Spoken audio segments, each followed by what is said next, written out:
Hi, I'm Catherine Brownlee, and this is the first episode of Cat's Tracks. I have an amazing guest with me today, Mr. Stan Peake. Fortunately, we met almost 10 years ago and in another movie that he was very good at too. And then he started his own performance coaching practice. We sat down early in early days, and I decided right out of the gate that I had to have him by my side. So fortunately, he's been coaching me and our team at CDI ever since, and so grateful. It's because of him that we're even in business still today, and going through this crisis. He certainly helped manage my how I can look at how to approach the business and how to obviously stay in business and stay relevant and valuable to our community. I am extremely grateful that you decided to join me today, and I look forward to your insights as always. So thank you, Stan. Do you mind sharing a little bit about what your background and what you're doing today? Certainly, I just got to shrink my head a little bit.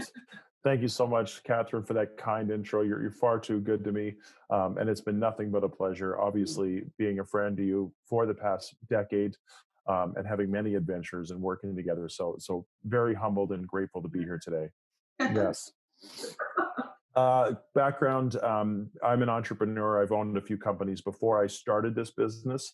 My companies were in health and fitness, and so without knowing it, I was a coach for all those years to a few hundred employees that we had and thousands of customers and clients.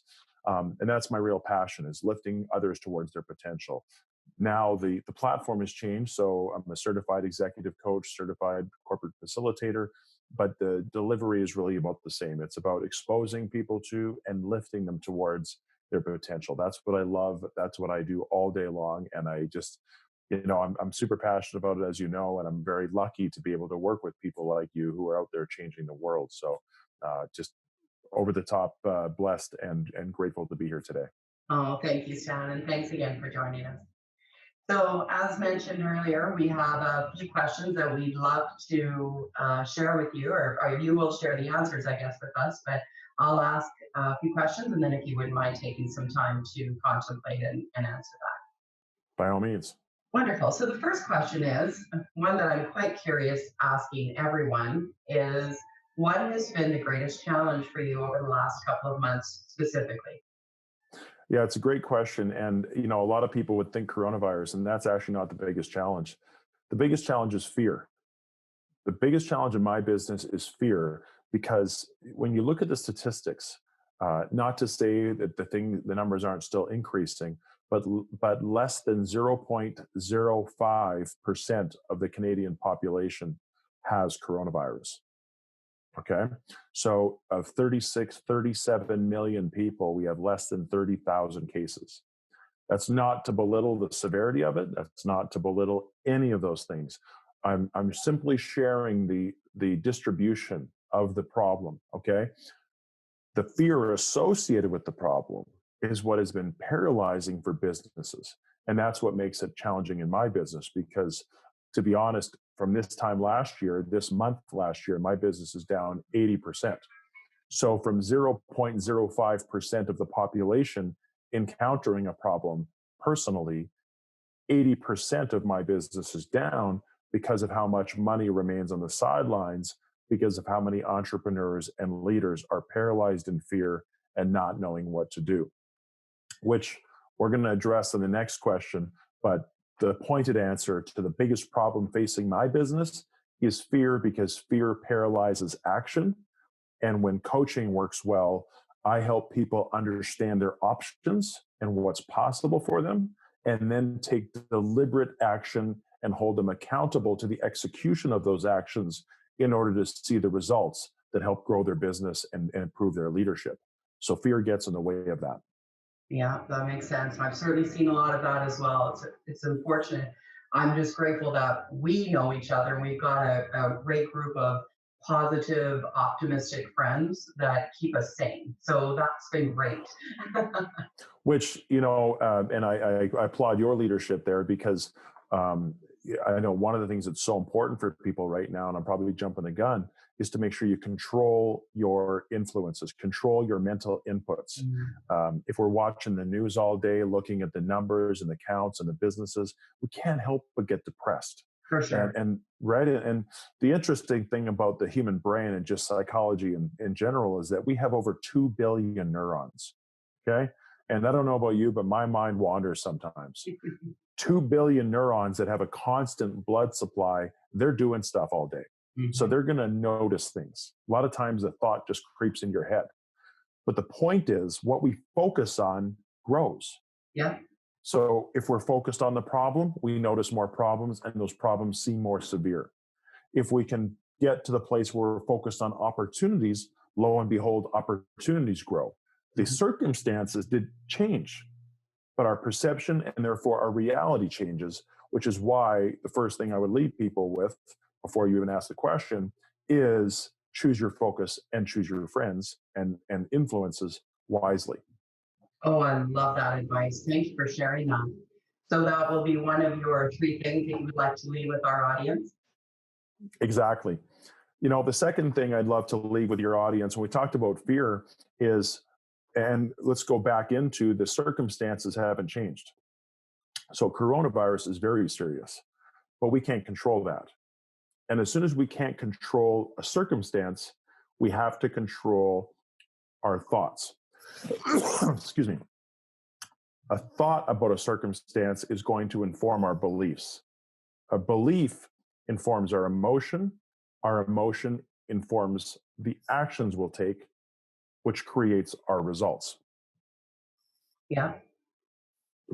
Been giving webinars all day, so my throat's dry. I understand, don't worry. So if we cannot control the event, we can control our thoughts, not what pops into our head. A negative thought is still going to pop into the most positive brain, but we can control whether or not we decide to attach ourselves to that thought. Yeah. The world is ending. Oh, that's it. Yeah. The world is ending. Is it? No, it's not. We can let a thought go. Yeah, we can replace it with a positive thought, right? Exactly. And so the first thing I really want people to leave with is the power of being an effective, responsible steward of our thoughts. Or put another way, we have to be a gatekeeper of our own thoughts. Because if we think that everything's bad and there's no opportunities and we can't take any effective action in our businesses or careers right now, well, how would Bill Gates be reacting right now? Yeah. Do you think Bill Gates is selling all his worldly possessions, or do you think he's rubbing his hands together buying right now? Sure. And there's a guy who's got enough experience and understands not just the stock market, but human behavior well enough to understand where the opportunity is in crisis. And so using that model, the third thing I want people to understand, there is always opportunity in crisis. Always. It's not apparent because fear blocks what we see. What we focus on grows. So if we're fearful and we're focused on the problem, we're not seeing opportunities. But if we can stop for a second and not be exploitive, I want to be really clear there. Not be exploitive. Don't take advantage of others. That's not what I'm advocating. I'm advocating being opportunistic. Yeah. And the best way to be opportunistic right now is to be of greater value to others. I really believe that I heard it said, I forget where, I'd love to give the person credit. I forget who said it, but empathy is the new currency right now. Right? I love that, because if you care about your customer's pain at least as much as you care about your own, you are going to sit long enough and understand how you can create solutions for others. Those solutions, some of which will be free, maybe just in the form of great content marketing. Other times, those solutions are going to be extremely impactful, both for your customer and potentially from a monetization point for yourself. So my 3 takeaways, again, real quick, is to make sure that you control your mental inputs, surround yourself with positive influences, understand how to be the gatekeeper of your own mind and how that leads to more positive results. And then also focus on where your customer's pain is as much as your own, so you can be of greater value now than more than ever. I love it, Stan. Thank you so much for sharing that. Great. You're so welcome. Thank you. Very wise. And my last question for you is what legacy will you be leaving as a result of the last 2 months and the situation we're in? Yeah, this last couple of months has actually been an opportunity to enhance the legacy that I'm leaving and have always wanted to leave and help me get there faster. So the legacy, as I've shared with you before, is because I'm so passionate about lifting others to their potential. My legacy, my goal in my career in my life is to lift 1 million leaders towards their potential. Mm. And so the legacy I'm hoping to leave is that I want to help more people now. I want to be able to help more leaders. And so my offer is that I'm helping people for free. If Mm. anyone is struggling, I'm happy to sit down, whether it's half an hour, and go through a coaching session because, one session does not necessarily change someone's life, but one session could definitely change someone's situation right now and allow them to see more options than they weren't. And so I've already helped a lot of people through these. And for a lot of those people inside of one session, they leave with a strategy on how they're going to handle this. Mm. So that's the legacy. This is an opportunity for me to help more people. I really appreciate you being able to provide the platform and that opportunity.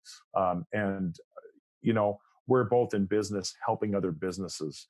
If we can't be more valuable now when our customers need us the most, we don't deserve their money when times are well. So I applaud you for Cat's Tracks, for the initiative, and for how much you've always done to help your community, to help business, to help leaders, to help employers, job seekers.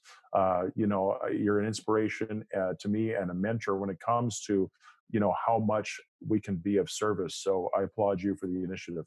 Oh, thank you, Stan. Thank you so much Thank you. for joining me today. I really appreciate it. It's been Uh, my pleasure and honor. Thank you. Thank you. And that's the end of Cat's Tracks, episode 1 with Mr. Stan Peake with Insight Performance, the best performance coach on the earth. I hope you enjoy, and I'll look forward to seeing you in episode 2. Have a great day.